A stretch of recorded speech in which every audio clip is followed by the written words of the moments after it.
with Gamer Leaf, the podcast in which one man strives to level up his geekhood and helping you do the same, one battle at a time.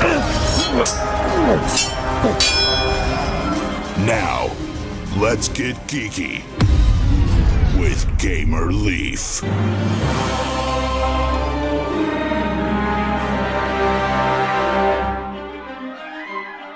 Let me tell you a story here.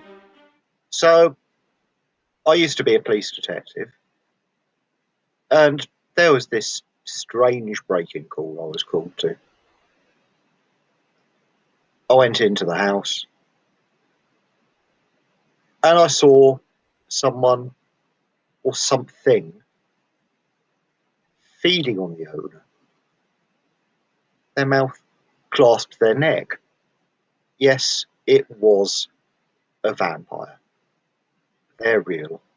And that just blew my mind. Now, this isn't easy for me to say. It's a really shameful thing. I saw that. I ran. What else could I do? And then at the police station, I filed my report and I resigned. Now, since that time, I have found a lot more out. I got obsessed with all of these strange cases. I found out there was a police division called dealing with 40-inch crimes. I found out magicians are real. I found out, yes, these vampires were real. And ever since that time, yes, I found some like-minded people, and I've been trying to make up my cowardice, helping people who are menaced by what I've learned is called the hidden world. Okay, did that sound familiar, you guys?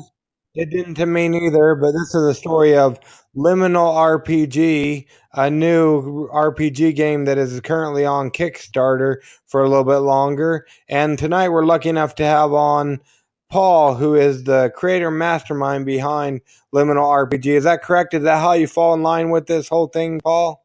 Absolutely. So thank you very much.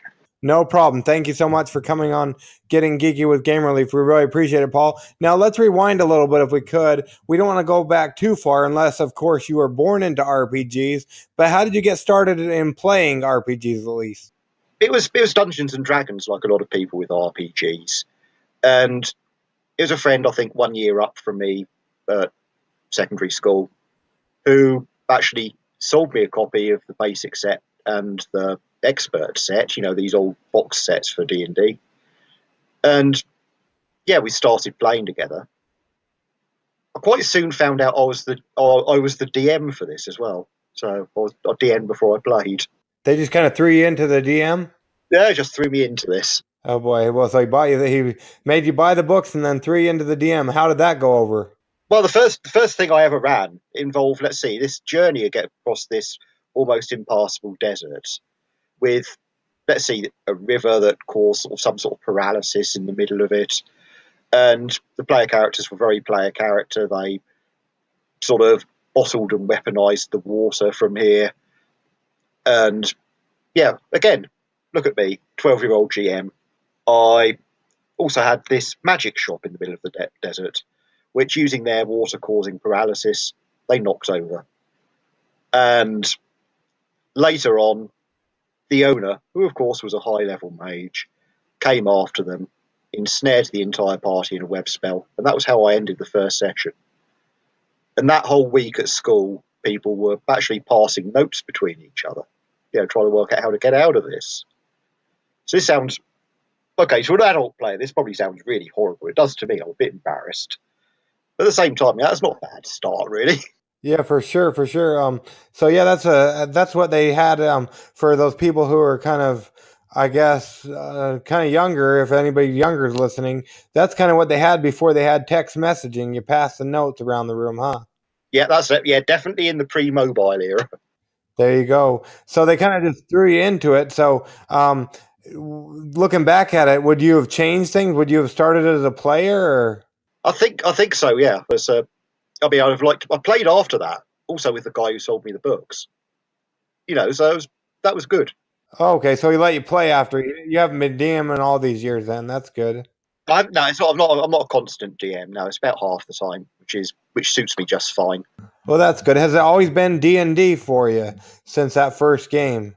Well, D&D kept me going for quite a few years, and then I sort of started branching out into different things. So I think there are a couple of sort of one-offs with things like Paranoia. But now I started really branching out when I discovered Call of Cthulhu, and that led to all sorts of different games. Such as? Well, such as other things I've played a lot more recently than that. So I got quite into the various RPGs powered by Fate. I've been running a lot of the One Ring role-playing game.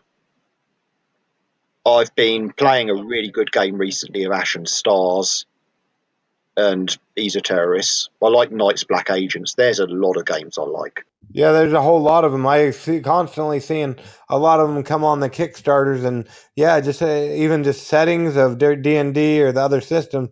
But yeah, it seems like there's a lot of RPGs out there, so that's pretty cool. So yeah, I guess you don't get bored looking for an RPG game or whatnot. So, but the word on the street is that you currently have your own RPG on Kickstarter. Is that correct? That's correct, yes. So this RPG is Liminal. What can you tell us about Liminal, Paul? Okay, so Liminal is a modern day fantasy setting.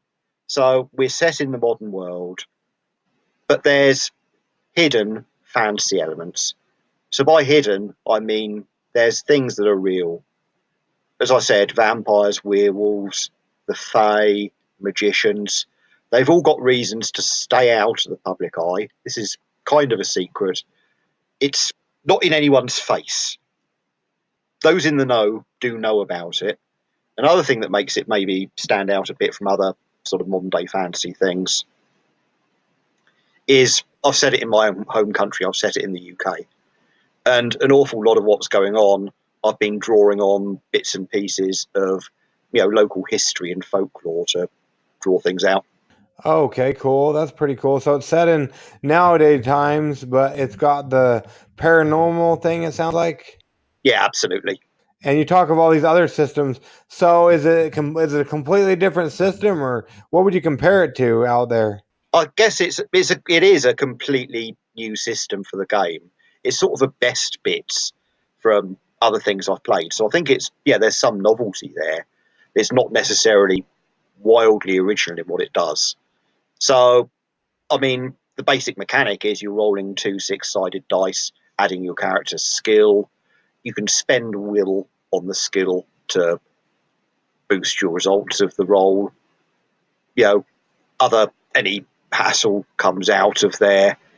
There's definite sort of consequences for failure and things that the GM can choose from.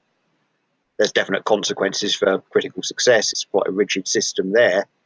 But at the same time, it's also, what do I describe it as rigid? I mean, it's flexible in what it's do. It's relatively light. It's one also that's very much designed to suit the setting. So any character has traits which are representing their relationship with the hidden world. There's things involving how experience works. So the player characters form what's called a crew, which is almost like their family, because you can't talk to just anyone about the hidden world. They're the people around them who get it and who they can trust. And there's mechanics for, experience you get for things like solving a case, something involving the hidden world, learning more about it, or learning more about your own crew. Okay, yeah, that sounds pretty interesting. What about, is there battling and stuff too as well, or? Oh yeah, absolutely. There's a combat system. So combat is what happens is the start of it, everyone makes a roll against to engage. They've got to basically beat the enemy. Those who beat them go first. Those who don't go after them. And then you're going through a series of rounds. Each round you're getting one action. If you've played RPGs or fairly traditional RPGs before, you can guess more or less how this is going. Like I said, the big standout feature is the idea you can spend will again to boost your results, and also things you can do with critical hits and so on. If we were to sit down to play Liminal, how would that look? Wait, I mean, how would that sound? This is a podcast after all. Okay, so imagine we've got the game setting. So the way it would sound is, first of all, we'd be starting off, talking in character. There's certain hooks around in the setting. One of these hooks you'd either pick up or it would come to you, and that would lead to a case. A case involves something your crew's doing, usually, involving, if you like, the interface between the hidden world and ordinary reality. You might hear that someone's gone missing.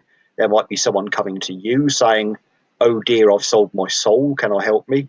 You might have heard of all sorts of strange, quote, animal, unquote, attacks that really don't add up because they're in the middle of a city. And you'd start looking into that. You'd start investigating that. And there'd be obstacles coming your way because nothing in this is ever going to be straightforward. And then you'll get to some sort of resolution, a final scene. And these final scenes are the design quite open. It might be a big showdown fight with some sort of monster. It might be something more subtle. You might have to make deals with people. There might be factions in the setting getting involved. There might be some sort of moral dilemma. So there's all sorts of ways of going through that. And one thing I have done in the rules is I've presented, a procedure by which you can happily design cases. And of course, in one of the stretch goals for the Kickstarter, we've got case notes, which is going to be a whole bunch of cases in a separate book. Okay, so when you talk of cases, so is it kind of like a Sherlock Holmes type of thing? Yeah, I mean, there is definitely this sort of, there's definitely this mystery element about the whole thing, where you are trying to sort of solve it. I mean, I guess Sherlock Holmes might not necessarily the best analogy, because of course Sherlock Holmes is very much not a supernatural person. But there's, on the other hand, I mean, one inspiration for that sort of thing would be the Rivers of London books, where it involves essentially a magician who's within the London police force. But there's other things going on. Okay, cool. Yeah, so I mean, mystery isn't the root of it necessarily, but it's there. Okay, well, that's pretty cool. So, is that where you drew the inspiration from for this then? Yeah, that was one of the sources it was coming from. I mean, other sources were the Dresden Files novels. Another source was Neil Gaiman. Another was Emma Bull's War for the Oaks. And then if you're going back away from sort of books, you could look at all sorts of modern fantasy TV series. There's been things like such as Supernatural. Going back a few years, you've got things like Buffy the Vampire Slayer. There was Sleepy Hollow. Okay, yeah, I'm a big Supernatural fan. So that's where a lot of the inspiration come from stuff like that and the different books and whatnot? Yeah, that's absolutely right, yeah. Cool. So, is this your first rodeo, your first RPG game that you've made or not? Oh, no, it's not my first rodeo there, no. So I guess the first thing I did was, if you like, Superheroes in Ancient Greece supplement for Art Dream's Wild Talents, where the superheroes were basically demigods with powers coming from there. My first self-published one, I had my co-author Graham Spearing. That was based on the Fate RPG engine. That was a game called Age of Arthur, which is, a historical game with lots of fantasy elements set in Dark Ages Britain. And that was also fun because, I mean, one thing I think that does make this Kickstarter stand out is some of the art from Jason Benker. And Jason Benker, I first worked with him on Age of Arthur.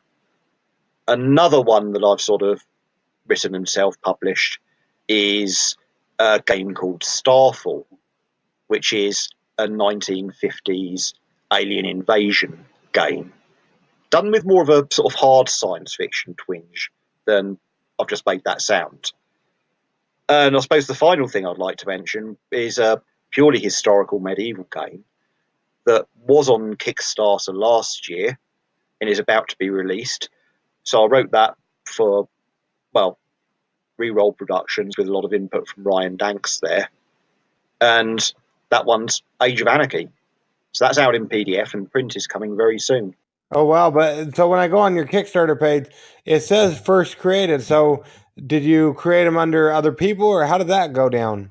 Okay, so this is the first Kickstarter where I've been, if you like, the company involved, the one who's done this. So it's the first time I've been the boss of my own Kickstarter. So Age of Anarchy, I was a collaborator on the Kickstarter. Age of Arthur and Starfall didn't go through Kickstarter, I just released them. And other games that I've mentioned, or other things I've mentioned, I've also freelanced for other RPG companies and hope to do more of that again as well. Okay. Interesting. That's pretty cool. So what do you think about your first time? So you're running the Kickstarter as your baby, is that correct?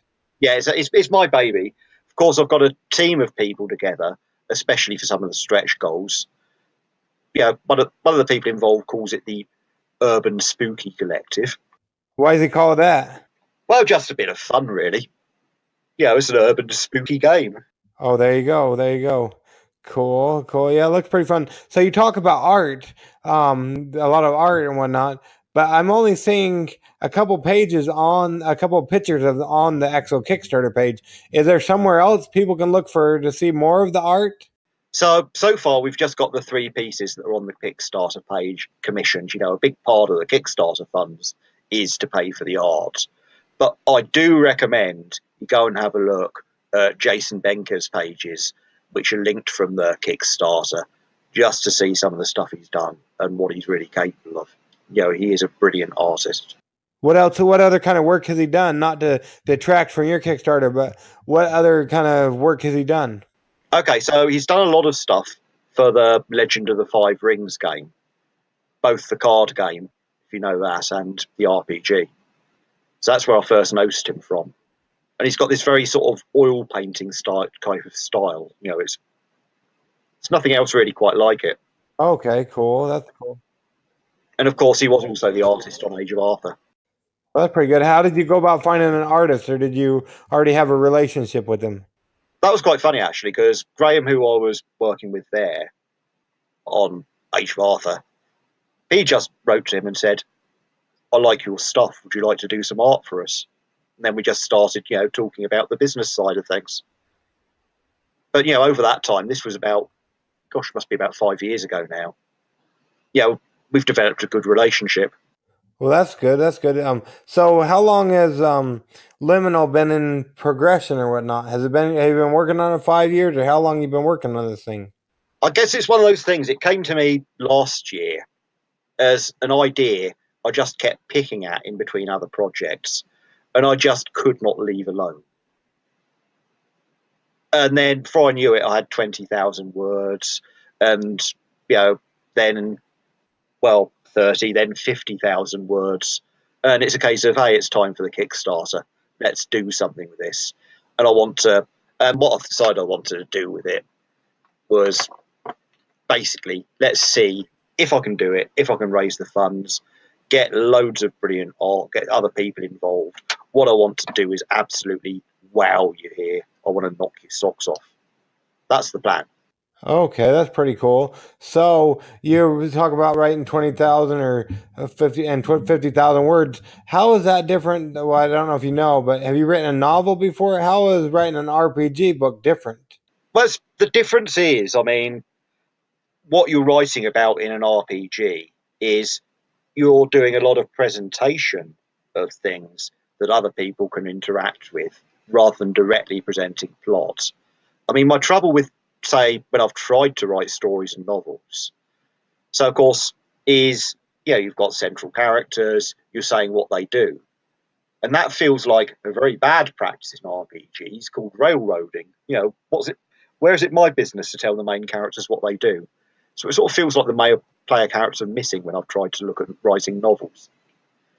I mean, I would like to get back and doing some story writing. I mean, one of the fun things to do for Liminal was just little short pull-out quotes from various characters that are around in the setting. Okay, that's pretty cool. So yeah, wow. And so just come to you about a year ago. So for that being the case or whatnot, the Kickstarter's doing pretty good and whatnot. Imagine since it came to you and whatnot, you've done quite a bit of play testing, I imagine. Yeah, so I've done some play testing with that and getting people involved. There's sort of second round of play testing to come, just to make sure everything is as polished and as good as I think it is.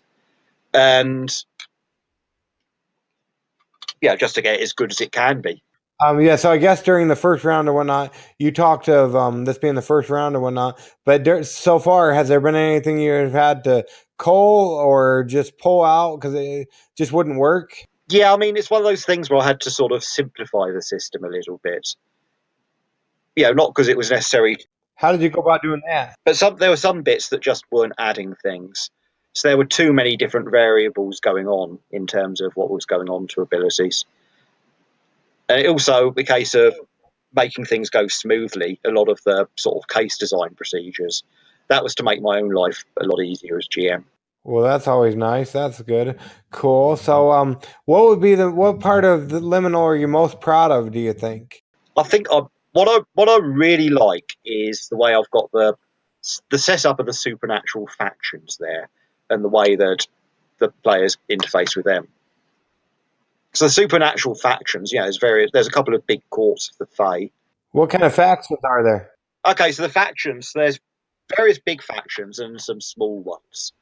So the big factions are, well, first of all, the two biggest courts of the Fae, the court of the Queen of Hyde Park, who claims to rule over all Fae in London, and then there's the court of the Winter King, who's set up in the wilderness and further north, and they're at loggerheads.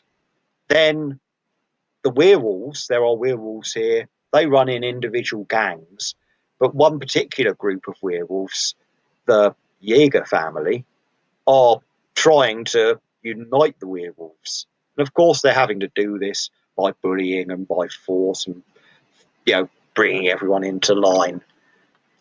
The vampires, there's all sorts of little vampire nests, but a lot of these nests serve an organisation called the Sodality of the Crown, who are very much into politics, and they're actually plotting to control the British monarchy, thinking it's much more relevant than it is because they're vampires. They're going to be a little bit out of date. And in terms of magicians, there's the Council of Merlin, who are very, very rich, very, very traditionalist magicians, and the Mercury Collegium, who are basically magical thieves and enemies of them. And finally, I should mention there's a branch of the police force called P Division, who investigate paranormal crime. So the police don't officially quite acknowledge the existence of this, but the senior people in the police force know that this is going on. They do tend to move officers who've seen stuff into P Division and know that if there's something that they can't deal with that they suspect involves the supernatural, they'll bump it onto them. And finally, and not insignificantly, there is the Order of St. Bede, which is a church order that basically deals with supernatural threats and seeks to spread the knowledge of the supernatural from spreading to the masses. Okay, so the church handles spreading the masses. I don't know if you've ever heard of him, but have you ever heard of Larry Correa? He writes Monster Hunters International. I know the name. Yeah, I know the name, and I know the books a bit. Yes. Okay, yeah, it kind of reminds me of that. They have like these outside agencies that go ahead and cover everything up. I think even the U.S. government has part. Well, no, I think there's an agency within the U.S. government that kind of covers up the supernatural from the masses, like you talk of. And then, like you said, it sounds a lot like Supernatural, like Sam and Dean going out and taking care of them, the cops or whatever. Yeah, I mean that's necessary because the ordinary cops just don't get it. They're just going to get themselves killed if they rush in dealing with that. Yeah, so that's pretty cool. So, per se, somebody's fallen asleep. Since it wouldn't be because of you or Liminal, the RPG. It'd probably be because of me and my podcast. They probably get tired of hearing me drone on and on. I think since the first of the year, this morning I released. It's only the 16th of March, and I've already released my 41st episode of the year. So they're a little bit tired of me, but suddenly they're jolted awake, so they don't hit that oncoming traffic. Why should they take a chance on Liminal RPG, especially with all the other great games or settings or different things that they have currently on Kickstarter? Well, if you like the sound of what I've said, if you like the sound of this type of supernatural setting involving the modern world, if you like the sound of this getting involved with history and folklore, and modern day Britain, all of these intersections, this is what I do in RPGs an awful lot of the time. And I think if you like the sound of it, you will really like the finished game. It's going to be good. I mean, another thing I'll say in terms of the Kickstarter is it's written. I've got the 50,000 words. It's written. As soon as the Kickstarter's finished, I'll be releasing a draft. So it's reliable in that way. And I have been involved in writing RPGs for about 10 years or so. And now I'm going over all British because I've been boasting about myself, and I'm going to have to hang my head in shame for a while. Oh boy. So I know you talk about they'll get a draft or whatnot, but I know you don't want to overpromise and underdeliver. But if somebody were to back Liminal, when would they expect getting their product? So the final product, I've got estimated delivery in December. So it'll be in time for Christmas. So you should back Liminal as a Christmas present for a friend. That's what I think you should do. Oh, there you go. So you'll get it in time for Christmas. Yeah. Oh, yeah. So that's pretty cool. So now I don't know if you've got a chance to listen to any of our podcasts or not. But the next portion of our podcast is called Adventures in Application Acquisition, where we talk about an app, be it a cell phone or for a tablet or a computer or even a video game. And it doesn't necessarily even have to deal with RPGs or whatnot. But is there an application or an app you use a lot of, Paul, that we can talk about for a moment? I mean, I've got lately into some of the Android types of, adaptations of some of the older PC games onto Android. So there's things. So I'm really loving having a good look at Planescape Torment at the moment and playing it on that. Another thing, actually from guys I know, some indie sort of computer games developers, they've released some of their stuff on that. So these people are called Wadjet Eye Games. And there's some really nice, fun, old-fashioned point-and-click style adventure games on there. So that's my current big thing in terms of apps. Okay, and what is it called again? Sorry. So I didn't say. So the company is Wadjet Eye Games. There's a couple of things. Their big one is actually, another sort of ghost type fantasy thing in the modern world, and sometimes in the recent past. It's called the Blackwell series. And there's also a science fiction game which is really fun called Gemini Rue. Okay. What can you tell us about Gemini Rue? So Gemini Rue is a game where there's two characters in this science fiction universe. One who's trying to find out what happened to his missing partner on a sort of noir type world, and with all sorts of big organised crime and things like that going on. And the other one is trapped in this strange sort of secure government facility where they're doing all sorts of experiments and training that seems to be making him into some sort of super soldier. And these two story arcs do converge as you go through the game. Okay, cool. That's awesome. So now, is this an application for the phone or cell phone or tablet, or how do you play this? Yeah, so it's an application. Both actually, it's on both Apple and Android. And again, I've been playing it I've played it on my tablet. And again, instead of as you would with a PC game, you're moving the mouse, you're just pushing bits on the screen. It's fine. It works well. Okay, that's pretty good. Now, is this a paid or a free app? This is paid, but it's not very expensive. I think the last time I looked, it was about $5. So if you own the rights to it, what would be one thing you would do to make it Gemini Root a better application, Paul? I think, I mean, what they've got in this is they've got it's fast to run, but it's relatively primitive, almost sort of a deliberate throwback style in the graphics, and that is something I'd like to change. So yeah, we try to make a green podcast around here. So if the creators of the application are listening or whatnot, you heard here first on Getting Geeky with Game Relief what Paul would do to make it a better application. Now I don't know. I've talked to several RPG people and whatnot, and I also talked to board game people on my podcast and whatnot. Now, I know you do the beta testing and whatnot, and the where you try to where you test it and whatnot. But do you guys ever have like preview it like for the Kickstarter or whatnot, so other people can find out about it, or the Kickstarter is the best place to find out about it? Yeah, I mean, there's sometimes some games will put up as a quick start. Sometimes, often if it's Kickstarted, not always. There'll be soon after the Kickstarter released a quick preview of things. For the bigger companies where they don't do Kickstarters, they will launch preview versions of games quite a lot. Okay, and did you do anything like that, or? No, I didn't in this case, because I was worried about getting everything ready and crossing all my I's and dotting my T's before I wanted to release it to the public. But of course, on the Kickstarter, on the updates, I've been teasing bits of the rules and bits of the setting. So I'm trying to intrigue people a bit here. Okay, well, it looks like, according to what I'm seeing, at least on Kickstarter, especially with everything that's out there on there and whatnot, people are seeming intrigued because it looks like you're going for just shy of $5,000, and you're almost you're just under $20,000. So what? You're almost at 400% funded, kind of. It looks like maybe.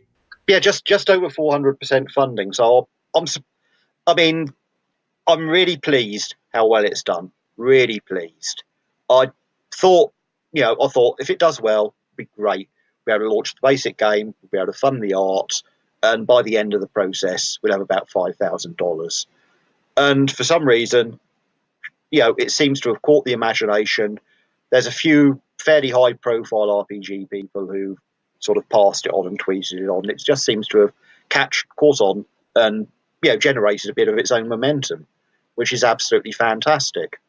I could not be more pleased. I guess you're not going to complain about that, are you? No, not at all. I could not be more pleased. Well, there you go. Yeah, you got to take your minute of fame or whatnot. I know a while back ago when I first started the podcast, there in the UK, I was number 9 in tabletop. What do you call it? Podcast, tabletop board gaming podcast for a little bit. Yeah, absolutely. You've got to we're all going to get our moment in the sun, and it's cool. This is mine. I'm just going to make the most of it. And, it's fun. There you go. So, yeah, so that's pretty cool. That's awesome. And so if they back it, they'll get it by Christmas. It looks like it's delivered through Drive-Thru RPG. What can you tell us about the fulfillment of this? Okay, so there's 2 ways of doing this. So one way you can do this, so this is the cheap option, it's also letting you try a little bit. You can back at a level where you get sent the electronic book, the PDF, and you can also then order it through Drive-Thru RPG.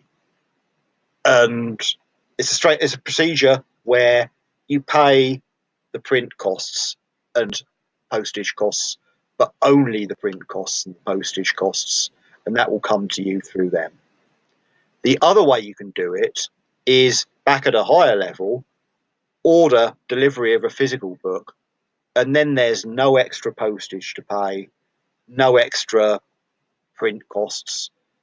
You pay that, that's it, and I'll make sure everything gets sent to you. It's then actually printed through Lightning Source, which is the printer that Drive-Thru RPG use. Cool. So yeah, it sounds like there's several different options for them out there. That's pretty cool. So let's see. Minus coming over there to the UK, or if somebody's already over there in the UK, Minus doing that to come and stalk you personally. How would they go about finding out about you or what you have going on in the future, Paul, or even just about Liminal RPG that you currently have on Kickstarter? Okay, so I'm I'm quite active in the RPG world, talking about RPGs on Google Plus.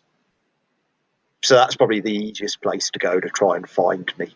Okay, so Google Plus, and they just put your name in? If you send me a Facebook message, that'll probably be fine too, right? Hey, you did that, so that worked out well. Yes, sir. There you go. So Google Plus or Facebook are the best ways? Yeah, absolutely. I mean, you could also email me, or if you just want to talk about the Liminal Kickstarter, you can send me a message through the Liminal Kickstarter page. I've been pretty good at getting back about messages. Well, there you go. And we can leave, and we'll make sure we leave a link in the show notes, especially for the Kickstarter and anything else that you might send us. Yeah, so that's pretty cool. So mainly you're waiting for art. So do you have the artist ready, and as soon as you get the funds or whatnot, you'll get them over to the artist and they'll start working on the art? Is that how it's going to go down? Yeah, absolutely right. And also when it comes to I'll have the artist working. I'll have my editor working, and then we'll get that book out as soon as possible. We've also got various stretch goals, which won't slow down the main book because they're being produced as supplements. But I've got a team of writers. Yeah, how's that going? Because it looks like you're working on stretch goals now, aren't you? Yeah, that's good, actually. Yeah, so we've got quite a few stretch goals at being the level of funding we are. So we funded, like I said, the Case Notes, which is a big book of expanded cases. The Book of Werewolves by Becky Anderson. A book on Liminal London by Neil Gow. A book on magicians in the setting by Paul Baldowski. The fantastic thing is, we're in various sort of chat groups and so on. These guys have already made a start on it. Well, that's pretty cool. Yeah, pretty cool. So it looks like right now we're going for the one, let's say 20,000, and then will there be more stretch goals? I think I don't know. I mean, it's one of those things because I did not dream I'd get to 20,000, but I think if we get to 20k, yeah, we'll come up with something else really special. We're bound to. Well, if I'm looking at it right, you only have a little bit more than $100 to go. If I'm looking at it right. Oh yeah, but we're talking about because it's being a British Kickstarter, we're talking about pounds rather than dollars. So the next stretch goal out there. Yeah, so the next stretch goal out there is probably about £16,000, so somewhere in the low 20s of thousands of dollars, and that's the vampire book. Okay, so what one are you on right now? Because pounds and dollars, that all confuses me. So what stretch goal are you guys on right now? The $16,000 one, is that what you said, or 16,000 pounds? Just a moment. I'm going to check this conversion. So that's $19,500. Which worked out as £14,000. That was the one for the extended case notes. Okay, so you got that one. So now it's Guy Milner writing about the vampire supplement? That's right, and that's coming in at $22,300, which is not such a weird figure in pounds. In fact, it's $22,308.64. Well, there you go. So we got to get a couple more people on there, and we'll be able to get that for sure. If they want to back this or whatnot, it looks like they have through the 29th of March. Is that right? That's correct, yeah. Well, there you go. And will you be on any other podcasts, Paul, or can I go ahead and say you heard it here first on Getting Geeky with Game Relief? The other, there's only one of them. There's one other. Well, unfortunately. Oh, that's okay. What's the other one you're on? Which is what would the smart party do?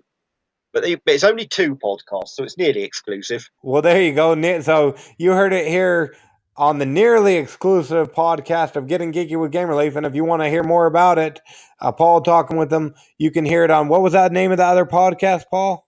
What would the smart party do? What would the smart party do? They already released that episode? Yeah, that one is already live. Okay, so yeah, we can go ahead, and if you can get us a link, we'll go ahead and leave a link in here, because like I said, a lot of people, well, I don't know if they do, I hope they don't, but I always tease about people falling asleep during my podcast because I get out way too much content. So if they fall asleep or they're bored of my voice, we'll make sure we can leave that link in again, and at least they can hear you maybe answering questions by them that maybe I missed or whatnot. Yeah, I mean, there'll be different content in the 2 podcasts. They complement each other. Well, there you go. And as for falling asleep, it's just hearing me answering all the, hearing me talking. That's boring. Oh, well, they've heard me 41 times this year so far, so That's true. so there you go. So I don't know. I guess it's a toss-up. So if people sleep through the podcast, I don't know. But like I said, I'll leave the link in the show notes so they can catch that other one when they're more awake, or maybe, heck, maybe they could come back and just listen to this when they're more awake, get some caffeine in them or whatnot. Yeah, So there you go. There you go. So that's pretty cool. So yeah, I don't want to keep you all night. Well, yeah, I guess it is all night. It'd be all night for me too. I know you stayed up a little bit late so we could get on with this, and I appreciate that. But we probably better let you go. You got to get some shut eye, and I got another interview coming up as well as get some shut eye as well. well, that's a really busy schedule you got there. So good luck with it. Oh yeah, this ain't you haven't seen nothing. What was it earlier this summer? Yeah, I think it was summer. I had it felt like I had 1 to 2 interviews every day for like a month there. I was going crazy. Wow, wow, I'm impressed. But that is really great though, that you're giving all these people a chance to talk and getting all these creators involved. Yeah, I try to, and hopefully we're able to do a little bit of good in the world, get some people to know about different games or whatnot. At least that's the hope, anyways. So yeah, and if you want to, so we've already told you where you can find Paul, and if you want to find out what we have going on, you can always go ahead and jump over to our website. It's over at gamereliefgo.com, kind of like Pokemon Go, but Game Relief Go. And you can go ahead and do that, or you can find us on Facebook or whatnot, Twitter as well, but we don't go there as much. And then we also got our YouTube channel, which Podbean automatically uploads the podcast on there for you guys, or definitely iTunes or whatnot. Any podcast app that you have and you want to listen to this, well, obviously you're listening somehow, but if you want to listen on an app or whatnot, just search Getting Geeky with Game Relief, all one word. For some reason, it's all one word. And if you like what you heard here, you can always leave us a review on iTunes. That really helps other people find out about us. And most definitely, go ahead and check out Liminal RPG over there on the Kickstarter. We'll leave a link in the show notes, and you can show Paul your support. And he said you could even back, if you wanted to, you could even back at a lower level and get the just digital content. Is that right, Paul? That's right, yeah. So, I mean, one thing I'm doing as well with this is back a kit, which will give people a chance to get the product later on if they want to, or, back at digital level and decide, hey, I want to up my pledge and get it in print. That's also doable. Okay, cool. So, yeah, you can go to Backer Kit or whatnot, and we'll make sure we leave the links in the show notes. And you have through the 29th of March, but it's probably better to go ahead and pledge sooner as opposed to later, don't you think, Paul? So you can get those stretch goals? Absolutely, because I want to see, I want to plan. I also want, like I say, I want to get these lovely stretch goals out.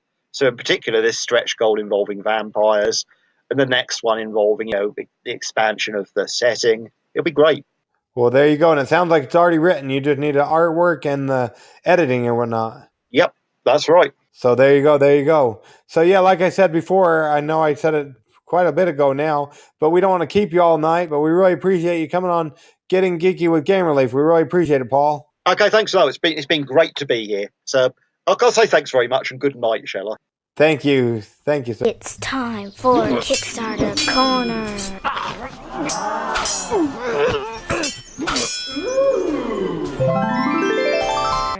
To begin now.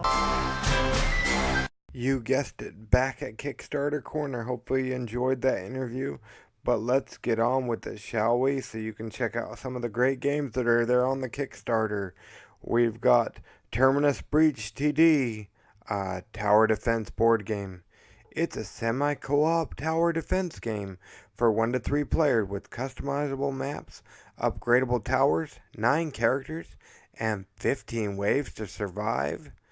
They're going through the 12th of April. This one looks pretty fun. Definitely check it out. And then what else do we've got? We've got the Entrepreneur game by EESpeaks. It's a fun, educational, and interactive game. Everyone can play, build businesses, grow your income, assets, all while avoiding bankruptcy. They're going through Saturday the 14th of April. Definitely check out this one. Love the art and the meeples. They are cool. Yeah, so check that one out.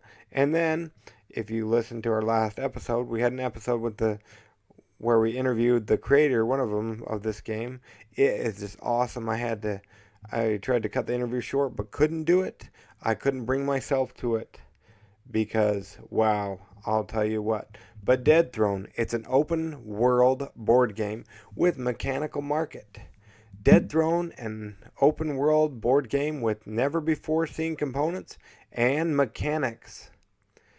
This one is awesome. You should check it out. If you suffer from analysis paralysis like I do, then this game is not a problem for you, and your 6 other friends that you'll bring along to play will not have troubles with you. They go for till the 14th of April, so definitely check that out on the Kickstarters. Like we usually do, we'll leave links in the show notes. And then we've got Freedom Squadron, a Savage World setting. Freedom Squadron is a high-octane love letter to the 80s cartoons and action heroes, featuring new rules and new options for Savage Worlds. Holy cow, do you love your 80s cartoons like I do? Well, you definitely want to check this one out. It funded in 6 hours, and they still got through the 10th of April. So if you're into role-playing and you like 80s cartoons like I do, check out this cool Savage Worlds setting. Yeah, buddy. And then last but not least, we've got Railroad Rivals. Now, this is a cool game. You may have heard of a railroad game. You may have played a railroad game. But you probably have never played Railroad Rivals. Railroad Rivals is a fast-play tile drafting game where you build a railroad empire that stretches across America and across your table. Yeah, buddy. And this one, let's see if I can tell you a little bit about it, about who maybe reviewed it. Can we or can we not? Well, they got some stretch goals. They'll be getting there shortly. But they do have some previews. The Undead Viking, as well as a Dice Tower Board Game Corner from Mark, I think. So yeah, definitely check that out on the Kickstarters. Now, you know what time it is. It's our least favorite time of the day. The time where we have to get on with our life. You have to get on with yours. But in the meantime, do not get too cocky that you don't. Stay geeky, get geeky, and bring others into Geekfold. And we will catch you all on the flip side. Gamer Leaf out.